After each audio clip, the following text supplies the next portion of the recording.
Let's go. Introducing the only female team to win a leg in season one. They made history by being the first female team to ever win an Amazing Race leg. Please welcome from season one, Pat and Brenda. Thank you so much for joining the Random Reality Star podcast.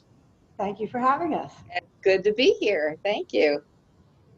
So let's just get right into it. So I want to know, what was your casting process like? Because nobody really knew what the Amazing Race was. So kind of, who was the one who applied? Why did you pick the other person as a partner, and so forth? Do you want me to answer? Go ahead. Both of you can. Well, Pat, who should start? You go right ahead, Brenda, because it was your idea to do this race. You started it. The goes back. I was a Survivor fan, and I was applying to be on Survivor, but Pat was my adventure buddy, and informed me that I wasn't allowed to be on Survivor because I have to go without her. So shortly after that, I got an email for this from CBS that said, be part of our newest reality show. And at the time it was called World City Race or something. They hadn't even named the show yet. And so I called Pat and said, hey, you want to make a video? And and so we went to her house, and this is back with VHS, and she had this big old VHS camera which had no battery. So we were confined to making the video around her house. So 150-foot extension cord. And so we did have a contact we both worked, well, I wasn't working for Gore, but we knew people that worked for Gore. And the guy told us, to make a video, you have to change the scene every 30 seconds to keep it interesting. So we kind of came up with a little mini script and put together something and mailed it out FedEx last minute. So that was fun, actually. I don't know where that video is. You don't?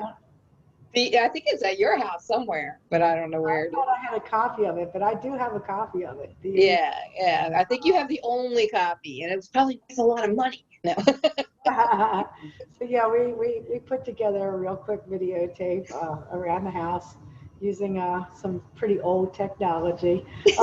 One of the scenes in our videotape, we had did on the motorcycle. I have a motorcycle, and the battery was dead on that too, so we improvised. So I think that scene is what got us pretty funny. But it was Brenda's idea to do the race. Like she said, she was a big Survivor fan, and I didn't want her going without me because we always did adventures together. Yeah. She said, well, what about this? And I was like, I'm in. Let's go. Let's go. So going into the race, after like complete, was it what you expected it to be, like going into it, or what did you really expect it to be compared to what it was? Expected it to be a lot harder, actually. I thought it was going to be more of a throw you in the middle of nowhere type thing and see if you can find your way out. And I think that was probably our downfall, is we tried to make it too complicated.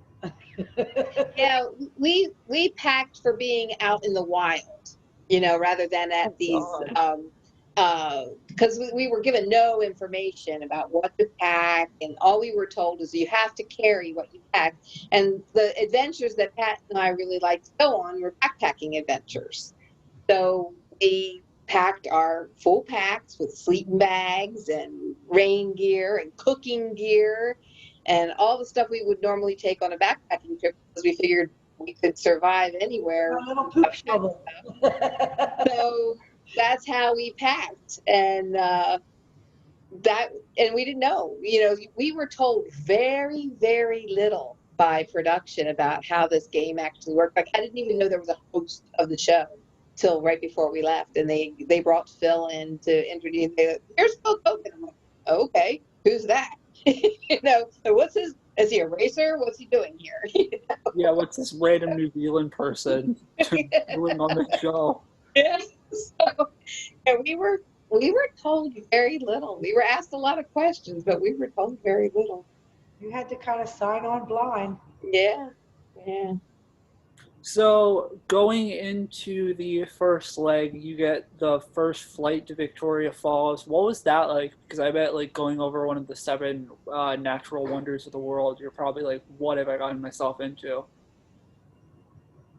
Well, first we landed in South Africa, so we were in a safari camp before we went to Victoria Falls. That was almost like a second leg of it, wasn't it, Brenda? Well, we had to race by car from South Africa, from Johannesburg into Pretoria.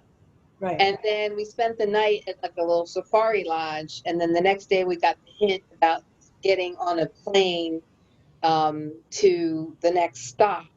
And we raced, I think it was Robin Brennan and Frank and Margarita were ahead of us.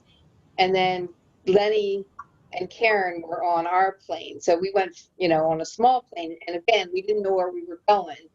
And Lenny was airsick, and he wasn't having a good time on the flight. And we didn't sleep. Like, we were so whacked out, time change and everything. We didn't sleep in Africa the night before, and actually we spent most of the night getting rid of all the stuff we brought. Because we realized it was heavy and it was. We were emptying that backpack quick. So we get on this plane with smaller backpacks, and Lenny's not feeling well, so we are all trying to like catch a wink, like try to sleep a little bit on this flight. And I was kind of half asleep, and I felt the plane go like this. So it kind of woke me up, and I looked to my right out the window, which was pointing down, and I've heard the expression so many times, take your breath away, but I never experienced that. And when I saw Victoria Falls down there, I literally, it took my breath away. I remember you doing that because I was like, what's wrong? What's wrong? And she was just overcome by the beauty of it. Yeah, it was cool. So and that was kind of a clue, because we knew since that spot was there that our next leg was going to have something to do with Victoria Falls, because you could see it from the air. So Yeah, so right after Victoria Falls, do you choose to go bungee jumping instead of doing that long hike or whatever the alternative was? Because I don't think anyone did that. yeah. Were you nervous bungee jumping, or like what was your whole rationale behind that? Well, you didn't really know that you were going to go bungee jumping because first you had to take the zip line across the gorge, and you couldn't see anything around the corner where it wasn't really a bungee jump as much as it was a drop and then a swing across the gorge. You didn't bounce. Yeah, gorge swing is what they call it. More of a swing than a bungee jump. So, yeah, we crossed the canyon on the zip line and kind of walked around the corner, and there it was. Our next challenge was to jump off a 450-foot cliff, which Pat doesn't like to do. Brenda's pretty good at jumping off of things, but Pat, not so good. So Brenda was in the harness, strapped up and over the cliff before I got to say boo. But Connor, I'll tell you, the jump for me was the easiest part. So after you jumped, then you're down in the gorge, 400 feet down. And guess where the pit stop is? 400 feet back up. We had to climb through the jungles of Africa, we've never been in. Nobody was with us at that. No security people were with us or anything at that point. And we are trying to find our way up out of this gorge, and didn't know where that was going to lead us or where we were going. And to me, that was more of a challenge than the jump. Well, not for me. See, they gave us the ground rules when we first started and said that you two have to be together. Yeah. Together. So Brenda, knowing that I don't like heights too much, she kind of jumped in that harness and grabbed a hold of that rope and stepped off the cliff before I could say anything, because she knew if I had a chance to say anything, I'd be like, no, let's walk. Because she did have that option to take the long way. And no, because she was at the bottom and I was at the top, I didn't have a choice. I now had to walk, I had to go over the cliff and wear a head cam and be very careful of my verbiage Yeah. on my way down. So what we didn't get to see is after the detour, you guys actually had a roadblock that's on the DVD, but it's not on the actual season itself, where you had to cook an ostrich egg. Why did Pat do the roadblock? And I heard through the grapevine that people started eating those ostrich eggs raw. Did you have that unfortunate mishap, or tell me about that? No, I did. I don't even like eggs, let alone an ostrich egg is equivalent to something like 13 eggs. Karen told me it was like 24. So 24. Yeah, that's what I heard it was. Yeah. And I don't know how I got to be the one that ate the egg. Did because I don't, they were so. It was the thing about being on season one is none of us had seen the show. And so we didn't know about roadblocks and all that. And I feel like we both ate the egg. No, I ate the egg. You ate the egg? I ate the egg. And ours was cooked. So what you heard was I was on Twitch with Jason, and I was telling him that the people that were coming in behind us, so we had enough time to cook our egg. And not only that, I think I borrowed some of the firewood from one of the other pots to make our pot hotter, so that it would cook faster, because cooking 2 dozen eggs takes a long time. We were a little bit up front because we had gotten ahead of everybody, and so we had a chance to cook it and eat it. And then the people that were coming in behind us, they were all kind of jammed up together trying to eat it at the same time. So there was 3 or 4 people trying to cook eggs and eat eggs at the same time, and some of those people ate it raw and it didn't sit too well. Wow. So I actually ate the egg, and I actually got to cook the egg, and so it wasn't too bad. Yeah, we had some time between us and the teams behind us. Yeah, because we kept getting, we were almost at the pit stop before we did the challenges, and for some reason they kept kind of turning us around. They wouldn't let us go where we needed to go because they knew we weren't where we were supposed to be, but nobody would tell us anything. So it was a big guessing game, but we were kind of ahead of ourselves in the beginning. We kept getting to the places before we were supposed to. And like we got to the roadblock in Africa where we did the whitewater raft trip, and it wasn't even light yet, so we couldn't actually go on the Zambezi River when it wasn't. Oh yeah, the sun wasn't even up yet. Yeah, when we did the fast forward. Yeah, we got to the fast forward spot where the clue was supposed to be, and this kind of explains how we got eliminated, because we got to the spot before production did. And we had to wait there for production to show up. I would be like, well, it's funny because I talked to, and I'll get to the fast forward after I'm done with the first leg. Yeah. But it's funny because I talked to Karen, and she was like, when it was a non-elimination like in Italy, and she was like, we missed the train because production like messed up with their cameras. Like, I'm shocked that you didn't start like screaming at them, because Karen's like, yeah, I got a time credit. Oh, but we screamed at our camera crew. We did. And because, yeah, they were putting us all the way. But they had this heavy, I mean, this was before digital cameras, and they had this heavy equipment, and they're trying to keep up. They are the real racers because they're trying to keep up with us. And when they couldn't keep up, we were coaching them to please, catch up with us. Yeah. First season was interesting. I remember our camera guys when we first came out of Central Park when the race first started, and we hailed a cab on 5th Avenue to go to the airport. So we had 2 camera guys, and Brenda and I, and I hailed a cab, and the cameraman tells me, no, that's not big enough for all of us. And I'm like, well, this is all we got. Get in the cab. And he's like, no, this isn't big enough for all of us. And I said, I don't care. Get in the cab. So we were arguing with our cameraman from the beginning of this thing. Yeah. He was no spring chicken, and he kept saying, slow down, slow down. And we're like, it's all right, slow down, go to slow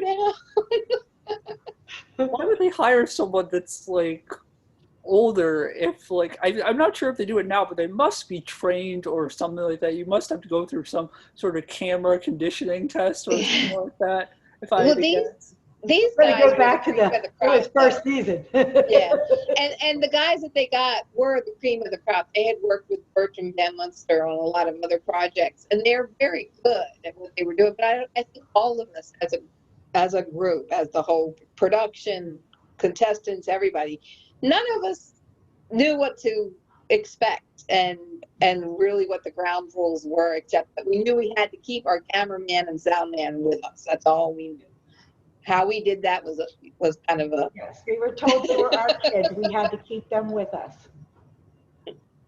So you finished the leg in the top half. You finish in 5th place. How much fun was it partying at the pit stop? Because we always saw everybody partying at the pit stop, and then Matt and Anna get eliminated. Was that like bittersweet, or you're just like, yeah, we're partying, having fun, and then just this random team shows up? Yeah. Well, no, we felt really badly for them. We kind of liked them from what little we knew them at the time. At least that's how I felt. But we didn't have that real close connection with anybody yet because it was so early in the race. But yeah, it was very disheartening to see the first team eliminated and how upset they were because it was just such an exciting event. You knew somebody was going to go. You didn't know who, but you didn't want anybody to go because we were just all getting started and getting to know each other. So yeah, exactly.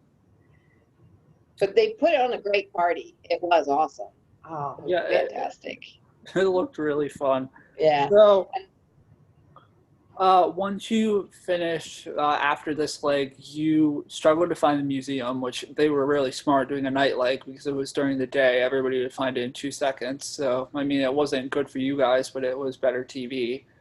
But talk about your decision to go for the fast forward. Obviously, there's like only, at that time, usually they only do 1 or 2 per season, but they did 1 every leg. What was the deciding factor to really go for that? Because you weren't really in too much danger as far as placement goes.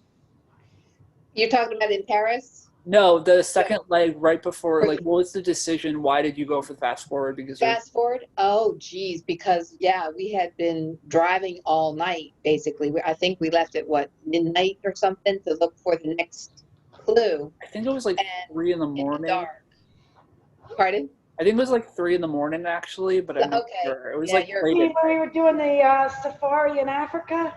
No, it was because we had kind of a lead against everybody else that when our time to leave it was still dark out at 3 o'clock in the morning.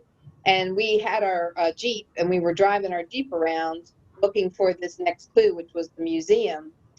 And the other teams found it a little easier because they left in the morning, as I recall. See, I haven't watched the show in a long time. This was a long time ago.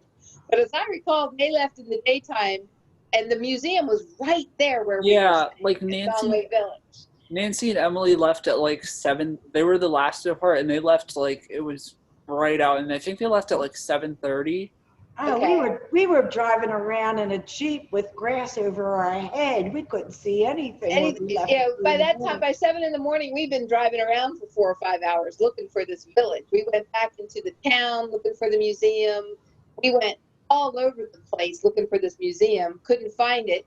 But then we saw a road sign, I think. I had a feeling about that white water place, and yeah, I kept going back to it and going back to town and going back to town, and we'd get real close, but we kept missing the turn, and I'd have them turn around and go back, and then we finally found it, but it still wasn't even light out because. Yeah, we found the fast forward before we found the clue, so okay, we'll go for it. Yeah. So how difficult was that like the rafting? Was it fun or was it difficult? Because I hate boats and I hate paddles and stuff like that, so I can't even imagine doing it. You should have seen the walk down to the water that we had to take even to get there. Was it outrageous? Yeah. Yeah. To get to where the rafts were, we had to again go down, almost straight down a 400-foot gorge cliff, which was basically straight down. And again, here the cameramen are the heroes because we're just going and we have our bathing suits on and we don't have much luggage with us. They have all their equipment and everything, and we're going straight, almost straight down this hill. It was like a ladder going down. There were steps that you could use, but it was very steep. Am I right, Pat? Yeah, it was like these big logs, but they were spaced out. And Joe was carrying this camera, and I was amazed that he was making these logs because that camera probably weighed about 50 pounds on his shoulder. And so you're lopsided, and these things were spaced like 3 or 4 feet apart on a downhill. And so we just climbed and kept climbing. And I thought we were going to go into one of those little kayaks, but it ended up being a fairly good-sized boat. But luckily, I'd taken some kayak training before we went on the race. I had somebody teach me how to kayak and how to turn it back around and all that, just in case I needed it from a survival thing. Brenda had plenty of kayaking experience, so she was all geared Yeah, up. we're both comfortable in the water, I would say. Yeah. Yeah, so that part was okay for us. But we didn't know that it was Class 7 waters at the time. Oh, yeah. And you know why there's very little footage of it? Because all of the here's a little inside story, I guess. All the camera equipment was lost because after they dropped us off for the fast forward, they went around the bend. They went through what's called the Narrows, and the raft and the raft flipped on them, and they were all in the water while we were trying to look for the fast forward. I'm glad they found my passport, though. It was all wet, but I got it back. Oh, yeah. I forgot to ask.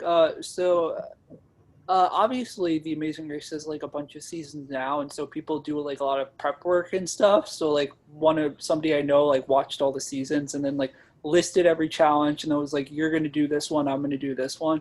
Did you guys, since you didn't know what was going on like before the show, did you do like any prep work or like did you do anything like special? The only thing I did was that I did take some kayaking from a friend who showed me how to, go roll the boat, basically, just in case I needed to. But that's pretty much the only thing I did in preparation because her and I used to run around and do adventures all over anyway. So we're ready for anything. Pretty much. Yeah, and we both had traveled a bit abroad, so it wasn't totally, we weren't totally uncomfortable in a different culture or a different environment. So I think that life had prepared us to a certain extent, but we didn't do any, we had very little time to prepare from the time, because we found out we were going to be on the race like mid-January. And by the beginning of March, we left. Wasn't it? Beginning of March, right? Yeah. So, and we both had kids. So basically, and jobs. So we were basically, that was our preparation. Yeah, we were just trying to juggle kids. Be able to leave our life for 30 days. And not tell anybody what we were involved in because it was a top secret. And I had to just like walk out of work and be gone for 6 weeks without telling anybody where I went. Yeah. Yeah, that was the crazy part. So after you win the fast forward, you have to go directly to the pit stop. But unfortunately, in season 1, you had to fly to other countries because they usually did like a detour in one country and then a roadblock in another one. So talk about the airport, just because you ended up getting on one of the first couple flights. But how stressful was that? And was there anything that we didn't get to see? Because it just looked like a panic trying to get a flight from Johannesburg all the way to Paris. It was. Well, another story about the whitewater rafting is that the trip that we were on was only supposed to last for about an hour, but it actually went on for about 5 hours because I said there was Class 7 waters because there was such heavy rainfall in that area that year that the road that they were going to use to come pick us up was washed out. so they couldn't pick us up there. And so we had to go way, way further downriver so that a helicopter could rescue us from the river. So you got the fast forward, and then a helicopter had to come get you, basically? Yes, Well, the it road was washed out. slowed us so the- down. Yeah. So the helicopter picked us up after the fast forward, which wasn't very fast, and which was nice because there's It's a only beautiful few ride. pilots in the world that are licensed to fly that gorge, Yeah. and he was one of them, and he gave us a little tour of that gorge because he knew what a experience that is to be in that gorge. Yeah. And it was another one of those take your breath away moments because it was so beautiful flying through and out of that gorge and across the plain that I was in tears. Just the beauty of it all. Yeah.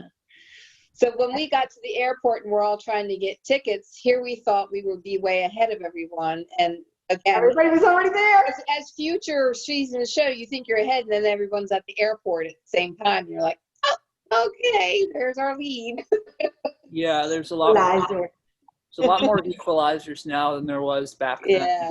Yeah. Planes, trains, and automobiles. They will equalize the race real quick Yeah. on one to Yeah. see. Yeah, so getting those tickets was a little, that was where I cried the first time. That was a little frustrating. Yeah. Well, it was funny because when we got to Paris to get the next set of tickets to Paris, they had promised us that we'd be on the flight, and then it didn't happen, and then I threw a fit. But similarly, the year before, my kids and I had gone to Disney World for Christmas, and we got jammed up at the airport, and the guy had promised me to put me on a flight, and then he tried to give my seat to another lady, and I started to throw a fit and cry, and they put me in first class. So when my kids were watching The Amazing Race and they saw Brenda and I trying to get these tickets in the airport, and they saw me start to cry and say, "But you promised me," she goes, "Oh, Mom's getting first class."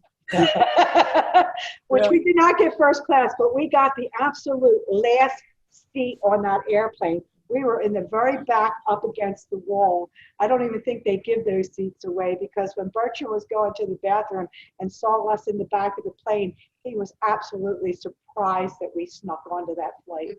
Yeah, that's so weird because I think I don't know if they do it now, but I think it was Karen or someone, or I read somewhere or something that not only you had to buy tickets for yourself, but you had to buy tickets for your crew. Yeah. Yeah, our cameraman. Yeah. We had no idea how we were supposed to do that. Yeah. They didn't tell us anything, and we didn't have any money. Yeah. No, they did tell us that the camera crew had the credit card to pay for the airline tickets. That we didn't have to use the money that they gave us. But we had to secure 4 of them, not 2. But we had to make sure there were 4 seats. Yeah. Yeah. Which I don't understand why they wouldn't have people in Paris or wherever you're going next, on the ground, and why are they flying with you? That would be such a panic. But anyways. Well, they had to be with us at all times. They weren't allowed to be out of our sight. Yeah.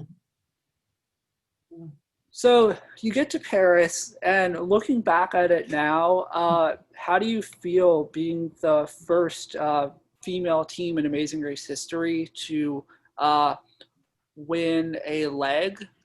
And how disappointed were you when you did not get a prize, considering now that they get prizes like money or trips? We didn't expect a prize because it was season 1. Nobody got, we didn't even know that was a thing. It wasn't until season 2 we were disappointed. Yeah. People got prizes after us. Oh, we didn't get that. But to go into Paris and be the first team in there, I thought it felt pretty good. It was awesome. It was awesome. Yeah. It made being in Paris okay. You're still not over that, huh? To go from Africa to Paris, I wasn't a fan. I think the only people that were a fan of Paris were Kevin and Drew and the Guidos, but that's just because the Guidos were drinking champagne all the time. So I enjoyed Paris. After we were eliminated, I enjoyed Paris very much. I got to know Paris very well. I could get all around that city very easily with the underground.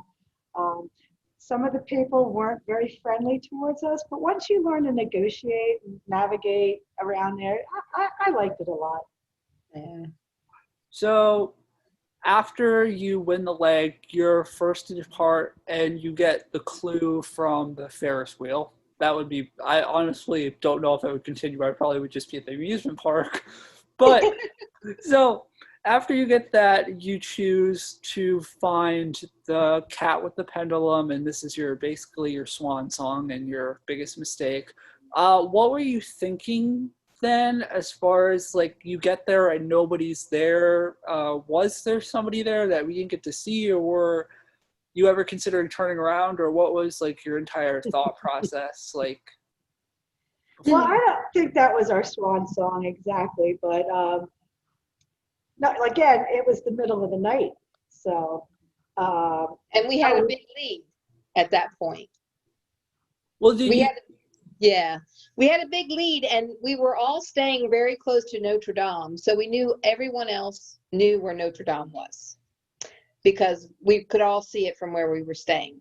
And so our thought with picking the other detour to find the cat was a way to try to, because we figured we had plenty of time to find it, so we would just not, and we figured most teams wouldn't go for that clue because it was the more challenging one. But we said, well, we have all this time, we can find this clue. So we were told by a group of kids near the Ferris wheel that college students where the pendulum was at the engineering museum.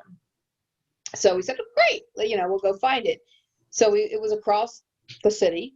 So we found it.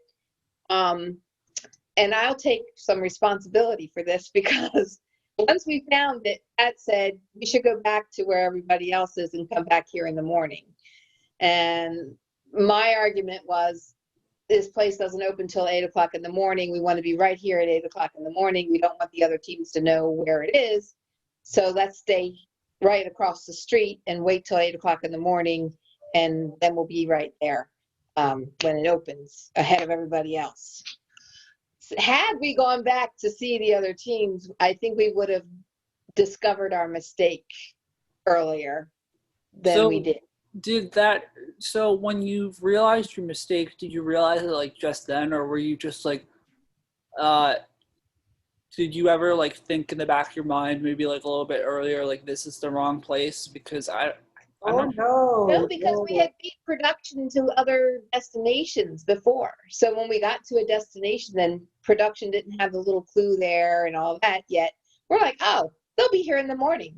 Because we had beat production a couple of times. Other destinations and we had to wait for them. So we're like, okay, they'll be here in the morning, no problem, and we'll do this in the morning. So talk about so when we found out there was no cat where the pendulum was, we knew we were at the wrong pendulum, and we had to get all the way across city back to the real pendulum, which we did, and find a cat because the pendulum we had didn't have a cat. Yeah, there was no cat. The lady in the museum said, I've never seen a cat here. I don't know what you're talking about. So. Yeah, but we got back and and did the underground under the streets of Paris. After we found the right pendulum and cat, we had to do the detour. It had, our demise was the train that we got on because we caught up to everybody. Because Pat did the detour of the roadblock so well and so quickly, we were at the train station with other teams, but we just didn't buy the right damn ticket. Yeah, that was actually what you actually answered. You kind of answered my question. So I heard that you caught up and Pat did the detour. Like, how bad was that? And then it was nasty. Oh, there's things down in that sewer I don't even want to tell you about. Yeah, it just looked really gross. It was. I mean, it was the real deal. It was you are running in the waste of the city. How long of like a walk do you think that was? I'd say, well, it was from over by the Hotel Duval all the way across the street, probably at least 500 feet, maybe longer.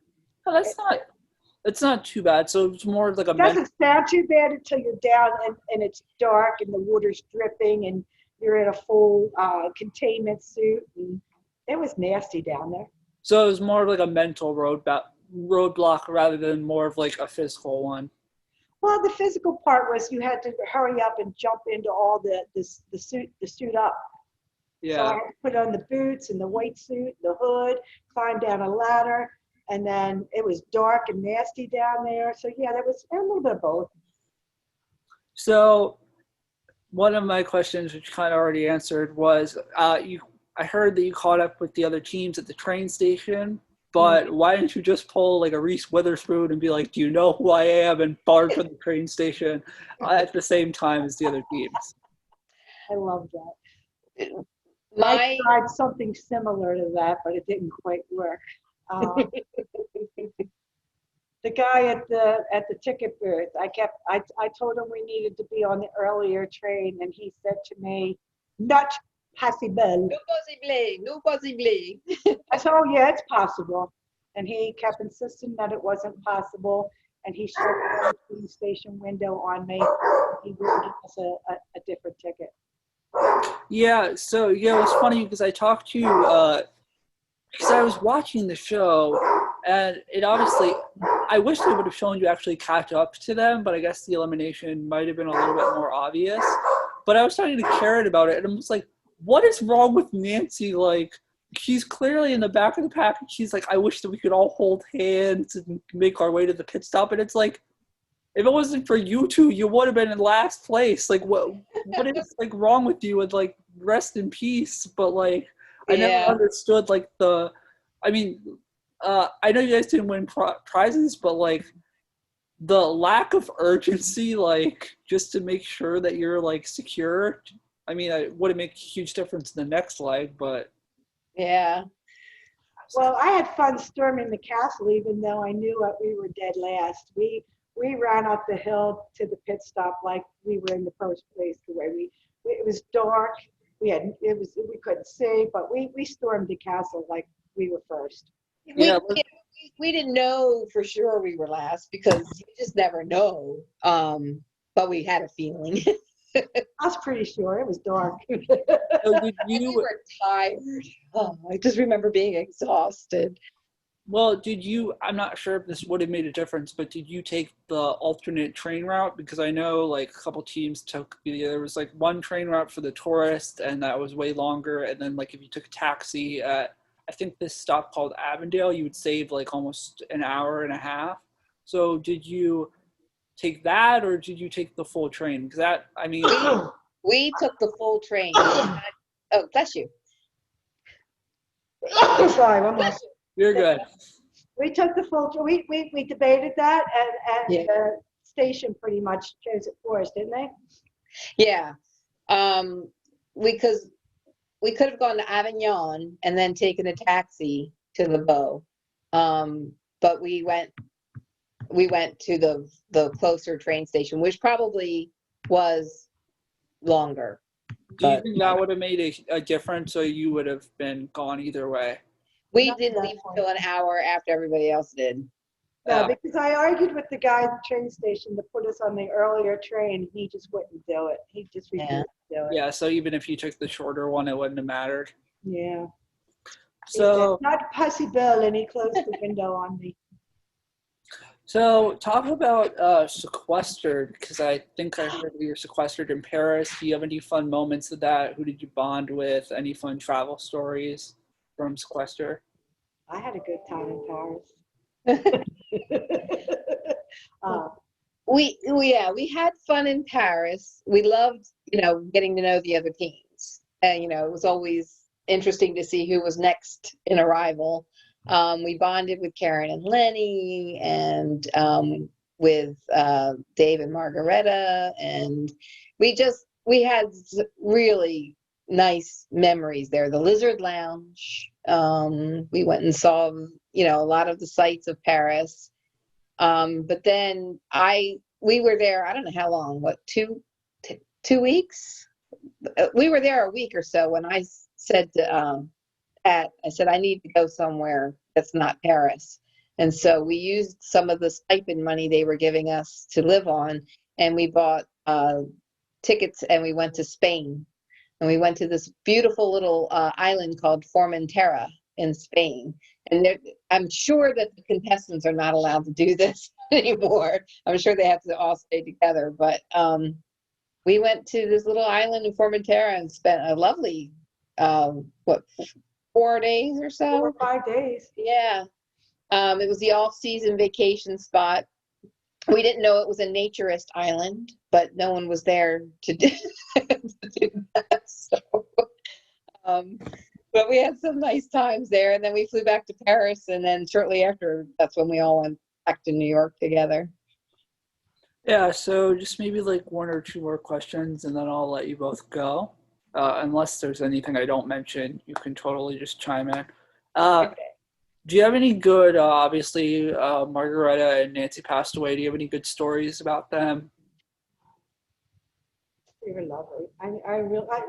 I mean, we got to know each other on a personal level, especially after the race, because we all hung out together. And I just remember walking down through Times Square with Margarita and just having lovely conversations. Everybody on the race became very close friends by the time we were. Yes, it was a competition. Yes, it was a race, but we were a very unique group of people that, you know, we were the first ones to do this. It bonded us very, very closely. Yeah. And, For life. Yeah. I don't know, Nancy, and they were just, they're wonderful women that I really am so happy that I got to know and love. Yeah, I would agree. And I was lucky enough, I visited with Dave and Margaretta.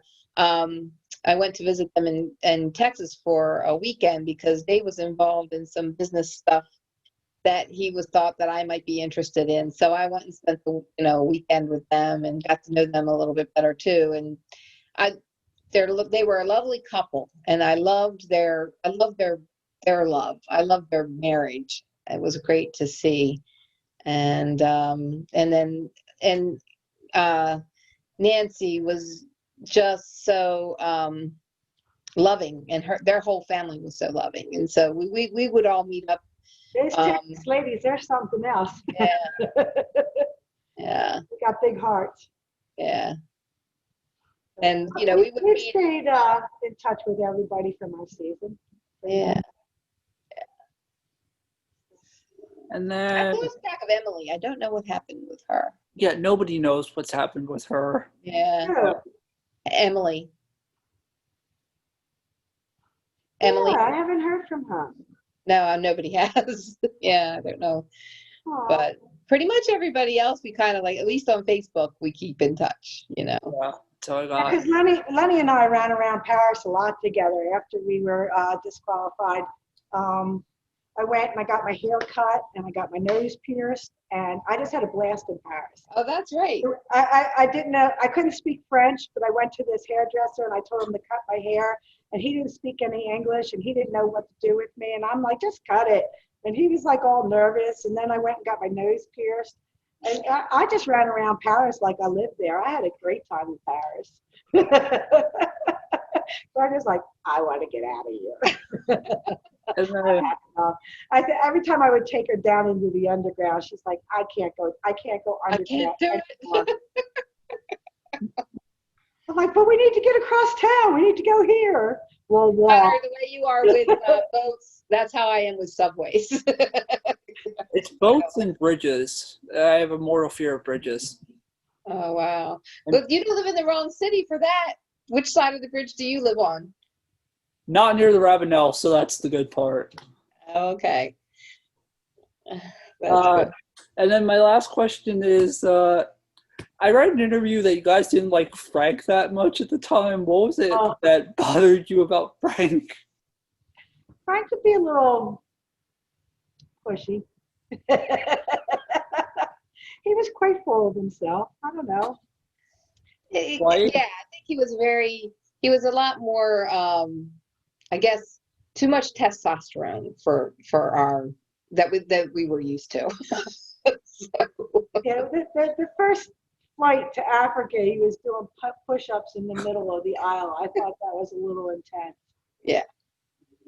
Yeah, that's crazy. And then my uh, last question, was there anybody that you were kind of like shocked to see at Losers Lodge, or like were you like kind of like what do you call it? Like just you kind of predicted it, or was there Yeah, any us. shock? I didn't think we were going to be at the Losers Lodge. We went from first to last. I think that's like the first. Well, your season had a lot of first. The Yeah. first to last.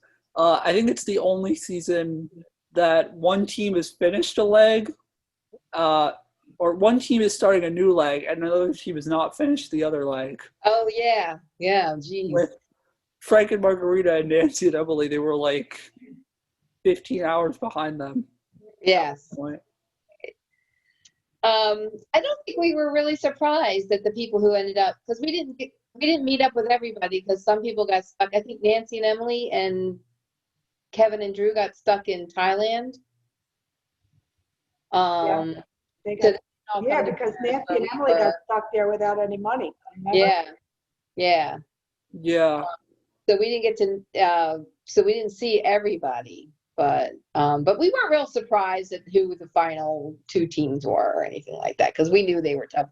But we were up, we were up with them until we were eliminated. We were with Robin Brennan and Frank and Margaret. We were keeping up with them until the end. Yeah, and then finally, was there any challenge or anything that you wish you would have done, and have you been called again?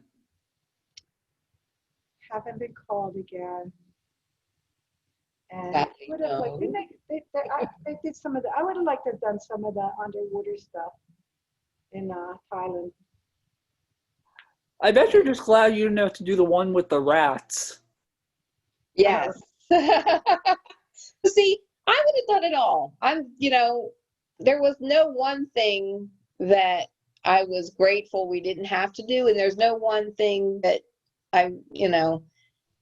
that I would have wanted to do, except to stay in the race. It doesn't matter what the challenge is. I would have been up for any of them. I feel like as the seasons progress, now I'll admittedly, I haven't watched all the seasons, but the ones that I have watched, I feel like the challenges are a bit more mentally taxing than the ones that we were faced with. Well, and now they make you do an even split of the roadblocks, where considering in like the first season, I think Frank and Margarita I think she only did like 2 of them, and he did like 11 of them. But that's all the questions I have. Is there anything that you want to mention that I didn't talk about at all? I'm still waiting for those prizes. Yeah, apparently you have to pay taxes on those prizes, which really I don't understand. I don't understand why you have to when it's somebody else sponsoring a vacation. Yeah, you would think if it's a gift, if it's under 10,000, you shouldn't have to pay taxes. The thing is, I don't know if they do this. Because I don't watch TV that often anymore, normal network television. But I don't know if the teams, like when we were first on, Rosie O'Donnell would have all the teams on her show the day after they got eliminated when the show aired. And we did get we got a prize. We got a trip to Vegas from Rosie O'Donnell. Yeah. So we got that prize, and that was nice. And we got to be on the morning show. And so I think we didn't get the prizes at the pit stops, but we got a little bit more of a ride out of it than maybe some of the people do now. I don't know. But. Yeah, I think they did it up for a while, because I know some team in like season 10 got like an entire like home renovation from her or something. Or I don't know what it was. It was some team in Kentucky, so it probably didn't cost too much. But I don't know what they do now. But if I do get called back, I don't want to compete against Rob and Amber. I do know that. They're tough. You remember that? Well, Rob and Amber got screwed because they didn't. They were on a flight and they put the other team on the flight. And apparently, Rob didn't want to go back for the second time. It was actually Amber, which is funny because Amber never wanted to go back on Survivor, but she wanted to go back on Race until last season. But but they, they're reality TV Stars. stars. Stars. They make their living from it, But I did mention wanted to do an email to not an email, a text message to Bertram that I think he should bring the season 1 back because we were the only season that went into it blind. Everybody had our experience, to base it off of, where we had nothing. And so I told Bertram I think he should do a reboot of season 1. Or either that or do like a seniors version because I'm now 20 years older. So I'd like to do the senior version of The Amazing Race. Well, I always like seeing the older teams on anyways because I think it's funny. I mean, you look at season 7 with like Meredith and Gretchen and with like Rob's and Amber's first season, they finished all the way in 4th. There's been a couple of teams that have done like really well. Yeah, I think it's cool to see the older teams. And I would like to see a reboot of season 1. That's all the questions I have. Thank you, Connor. It was fun to talk about. It was fun. Yeah. But thank you for this podcast, and it'll be up soon. All right. Thank you, Connor. Bye. Bye. Good.